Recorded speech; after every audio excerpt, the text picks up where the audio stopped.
MBBS in abroad. Apollo MedSkill 6 years of MBBS program will be completed in 35 lakhs only. Cinema ఇండస్ట్రీలో బాగా చేయూతనిచ్చి అంటే మీ career stabilise అవడానికి కారణమైన వాళ్ళు ఎవరైనా ఉన్నారా, లేకపోతే అంతా మీది మీ స్వయం కృషి మీ అదృష్టం మీద నడిచిందండి? ఇంచుమించు నాకు నా వాళ్ళు ఎవరు లేరండి అసలు. నాకు తెలిసిన డైరెక్టర్లు కానీ చుట్టంగా ఎవడు అసలు ఎవరు లేరు అసలు.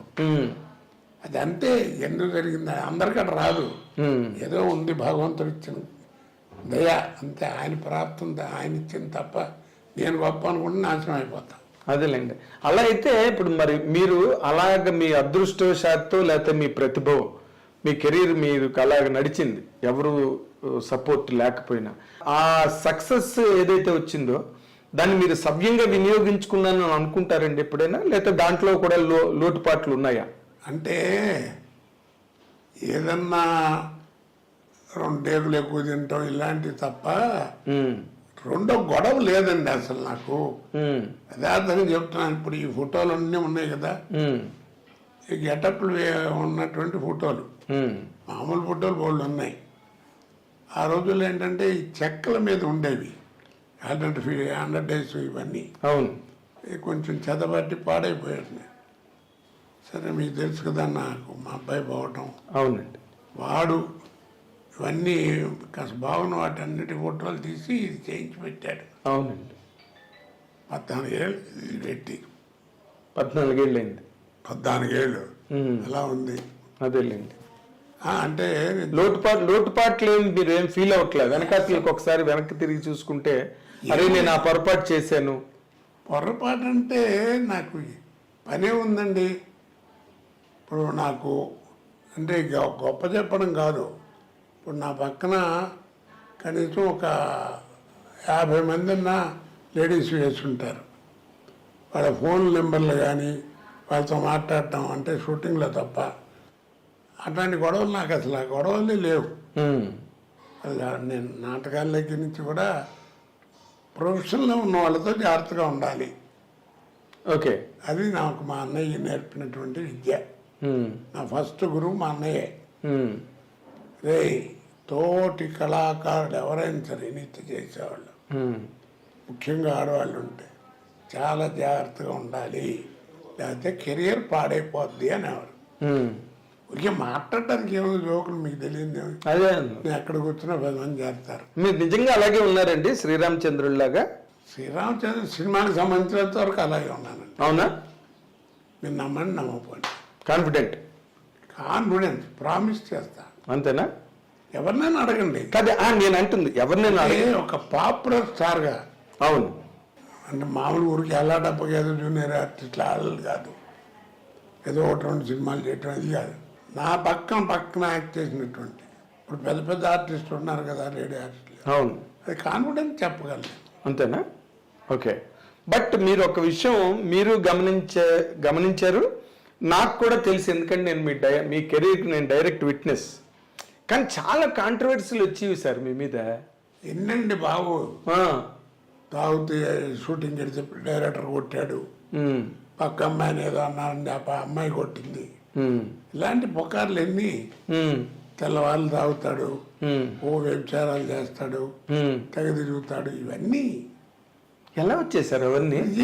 ఏమంటే వాళ్ళున్న చెట్టుకి గడ్డేస్తారండి, రాళ్ళు కాయలున్న చెట్టుకే రాళ్ళు అంటారు, అట్లాగే అంతే అది అని నేను అనుకుంటున్నాను అంతే.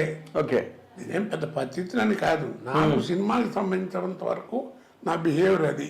ఓకే, సినిమాల వరకు మీరు జాగ్రత్తగా ఉన్నారు, బయట ఎలా ఉన్నారు. లేకపోతే ఎట్లా ఉంటుందండి కెరీర్ ఇది. ఓకే ఓకే సార్, ఒక మాట గుర్తుంచుకోండి, భగవంతుడు మనలో కూడా కొద్దో గొప్ప మంచి లేకపోతే ఆ పుల్లు ఇవ్వడు, అంతేలేండి, ఆ కెరీర్ ఇవ్వడు. తర్వాత ఏంటంటే నేను ఎప్పుడు ఫీల్ అయ్యేది పెద్ద గుమ్మడికాయ అంత టాలెంట్ ఉంటే కుదరదు, ఆవగింజంత అదృష్టం ఉండాలి. ఆ 2 ఉన్నవాడే కోట. ఓకే, అది నేను గ్యారంటీగా ఒప్పుకుంటా. ఎంతమంది లేరండి మహానుభావులు. అంటే మీరు టాలెంట్ మీద షైన్ అయ్యాని అనుకోవట్లేదు ఎప్పుడు కూడా? ఆ టాలెంట్ ఇవ్వడం కూడా భగవంతుడి కృపే. అది కూడా అదృష్టంలో భాగం అంటారా? కాదు మరి, నాతో నాటకాలు వేసిన వాళ్ళు లేరు. అవును, నాతో యాక్ట్ చేసిన వాళ్ళు లేరు. ఎంతమంది ఉన్నారు కదా. ఎంతోమంది ఉన్నారు. మరేది అవగాహన ఉండబట్టే మీరు కొంతమంది, మీరు భరణి. కాబట్టి ఏంటంటే నేను ఇందాక చెప్పినట్టుగా ఆ కెరీర్ వస్తుంది, ఆ టైం వచ్చినప్పుడు నేను చాలా కాన్ఫిడెన్స్గా ఉన్నాను, చాలా జాగ్రత్తగా ఉన్నాను, నేను క్లియర్గా చెప్పగలను. ఓకే. అంటే ఇప్పుడు ఎంత లేదన్నా ఇప్పుడు ఇవాళంటే ఛానల్స్ ఇవన్నీ వచ్చినాయి అనుకోండి, ఆ రోజుల్లో అయినా తోటి వాళ్ళన్నా అడుగుతారు కదా, ఏంటో రాత్రి ఏంటంటే జరిగిందంట, అటు జరిగిందంట అని, లేకపోతే ఆడు కొట్టాయంట, లేకపోతే ఇది అన్నారట, నిన్న తాగి వెళ్ళామంటే ఇట్లాంటివి అడుగుతారు కదా. అవును, రోజు వాళ్ళని చెప్పండి. చర్చ అయితే జరుగుతుంది కదా. జరుగుతుంది. అవును. ఒకసారి మాత్రం పర్లేదు అనుకుంటాను, చెప్పండి, అన్ని ఓపెన్ అయిపోతున్నాయి ఇవాళ రేపు. ఏం పర్లేదు, ఏముంటుంది, ప్రతిదీ మాట్లాడుతున్నా బయటకు వచ్చి. ఓ రోజు మధ్యాహ్నం దాకా నీకు షూటింగ్ లేదన్నారు, సరే అని చెప్పి ఖాళీ అని కూర్చున్నా. పాపం చచ్చిపోయినాడు ఎంఎస్ నారాయణ. ఏంటి అన్నగారు మధ్యాహ్నం ఎప్పుడో షూటింగ్ ఏది కాలేదు అంటారంటే, రండి అన్నాడు. సరే అని చెప్పి ఇద్దరం కలిసి కాసేపు మందేసి అనుకోకుండా కవర్ చేశారు షూటింగ్కి. చిరంజీవి గారు క్యాకులు ఇచ్చాడు, బుద్ధి లేదు వెళ్ళండి, ఇంత క్యారియర్ ఉన్నవాడు నీకు పాలు పుడతాయి రావడం ఏంటని ఇట్లా. మన నిజమే కదా, తప్పు కదా. ఏ సినిమా అండి అది? జ్ఞాపకం లేదు నాకు. చిరంజీవి గారి కాంబినేషన్ ఆ సినిమా కాదనుకుంటాను. బట్ ఆయనకి తెలిసి కేకలేసారా మీ మీద? కేకలేసేది అనుకుంటా, అట్లాంటిది అది మొత్తానికి ఆయన కేకలేయడం జరిగింది. అంటే మంచిగా, అదేలేండి, మంచి ఆర్టిస్ట్ నువ్వు, కెరీర్ పాడవుతుంది, బడి ఏంటిది 10 మంది చెప్పుకుంటే ఎంత అసహ్యంగా ఉంటుంది అని కేకలేసాడు. అదే మీ అభివృద్ధిని ఆశించి చెప్పిన అంటే మొదటి నుంచి బాగా. మీకు చిరంజీవి గారితో అటాచ్మెంట్ ఎక్కువ అండి? అటాచ్మెంట్ నేను ఎవ్వరి ఇళ్ళకి వెళ్ళనండి, నా దగ్గర ఫోన్ నెంబర్లు కూడా లేవు. ఏదన్నా ఫంక్షన్స్ ఎవరన్నా వాళ్ళు పిలిస్తే మనం వెళ్ళటం, లేకపోతే నాకు ఏదన్నా ఫంక్షన్ ఏదైనా ఉంటే పిలవడానికి వెళ్ళటం, అంతే తప్ప నేను అసలు ఎవరి దగ్గరికి వెళ్ళను.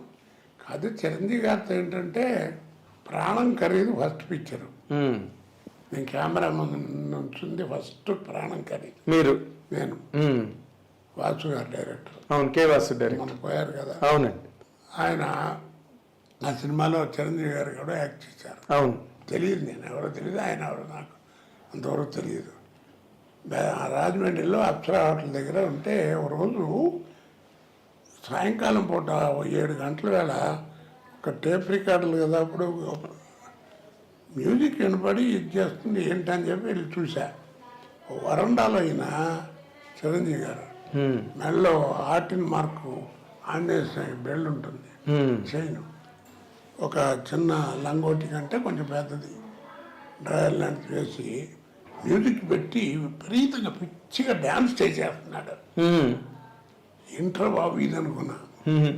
అప్పుడు చూసా ఆయన్ని మొట్టమొదటిసారి చూసింది అది.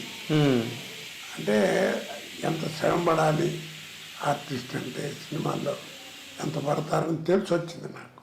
ఓకే. అప్పటి నుంచి ఆ తర్వాత ఆ సినిమాలో అప్పుడప్పుడు మాట్లాడడం, తర్వాత నేను కూడా యాక్ట్ చేశానండి ఆ సినిమాలంటే అలాగా ఆయన అంటాం.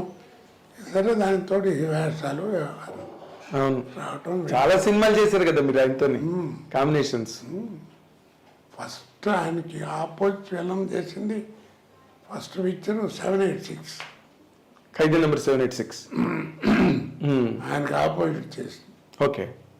దానికి కూడా చాలా సెలెక్షన్, వ్యవహారం, ట్రస్ట్ చేస్తూ చిరంజీవి గారు అందరూ చూడటం, ఇది ఓకే చేసుకోవడం. ఓకే. అంటే దానికి ఇంకొకరు ఎవరినైనా అనుకుని మీరు వచ్చారా, లేకపోతే ఆ విషయాలు నాకేం తెలియదు ఓకే మొత్తానికి. ఓకే.